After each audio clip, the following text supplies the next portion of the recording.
Hi folks, and welcome back to my channel. Before I get onto any EV stuff, I just wanted to mention that my channel will become dual purpose again going forward.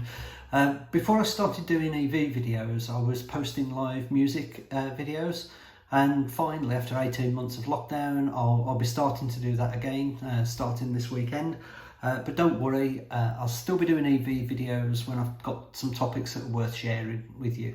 Anyway, if the music videos aren't of your interest, then please ignore them. Otherwise, have a watch, maybe you'll enjoy them, find some new bands to be aware of as well. To be honest, if I'd have realised that I'd still be doing EV videos sort of a whole year after my first one, then I'd have probably created a separate channel for it, but hey ho, too late now. Anyway, back to EVs. Right, now, although this might start as a localised video, please bear with it because it will soon become of interest to everybody regardless of where you're based in the country. And you may recall that I've been complaining about the absence of rapid chargers in my home city of Lichfield. Well, this week it became patently apparent why. On a local website, our local MP was quoted as saying, "Unless I lived on the Isle of Wight, I wouldn't consider getting an electric car just yet." And the end of the article, he said, "And as for me, I'm hanging on to my twin turbo petrol driven car until those battery issues have all been solved." Now, again, this is just typical of the outdated opinions of folks who aren't up to date with EV technology and chargers. So I had to take him to task on it. I messaged him via his webpage, expressed my disappointment with his statements, and as an MP for a government who want combustion engine cars gone by 2030, I suggested he watch my video on how to travel to the Isle of Wight in an EV, not just travel on it, but travel to it from Lichfield, and how he could get to the Isle of Wight. Anyway, fair play to him. I got a quick reply back in which he insinuated that what had been said in the article was misrepresented, and then he gave me a link to the article on his own website so I could have a read. And I'm going to put links to both articles in the comments below, and I'll let you draw your own conclusions. But at least I know now why nothing is being done about rapid chargers in our area.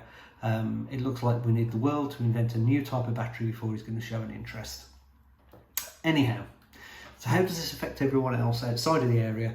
Well, this is in the same week that the government environmental advisor said that she's going to stick with her diesel Golf, and now we know why there doesn't seem to be a concerted effort by the government to improve the charging infrastructure in the UK. If there was, then maybe our local MP and the government environmental advisor could lead by example and encourage the rest of the population to make the switch. One last thing, and that is the increase in price on some of the public chargers. Now, it appears that many have been charging 5% VAT on public charging, and the Inland Revenue have told them they should be charging 20%. It turns out this was something that was applied a few months ago. Again, Instavolt posted an article on that. But if they hadn't already done the increase, you may start to see some price increases at some of the public chargers as they apply the extra 15% VAT to them. Now, my concern with this is not paying tax. You know, we have to pay road tax and fuel tax on petrol and diesel cars anyway. But to me, 20% tax on public chargers is a tax on the poor and a discouragement to switch to an EV. You know, at the end of the day, how can it be right when I can charge my car with 5% VAT at home, and then if you haven't got a drive or you live in a flat or an apartment, that you've got to pay 15% more to charge your vehicle on a public charger? Again, just another faux pas as I see from the strategy on electric vehicles and trying to make people switch to them. Now, I don't want this video to be political. I never discuss religion or politics, but in this case, I just felt both of these issues were worth discussing and worth sharing with you. As I say, I'll post links to the articles in the comments below. If you want to read them, feel free. But again, just thought it was worth sharing. Anyway, I'll wrap up there. I'm getting my festival strides ready. I'm off to a festival this weekend, so I'll be posting some music videos after that. But in the meantime, thanks again for watching. Please leave your comments below. Take care. Bye.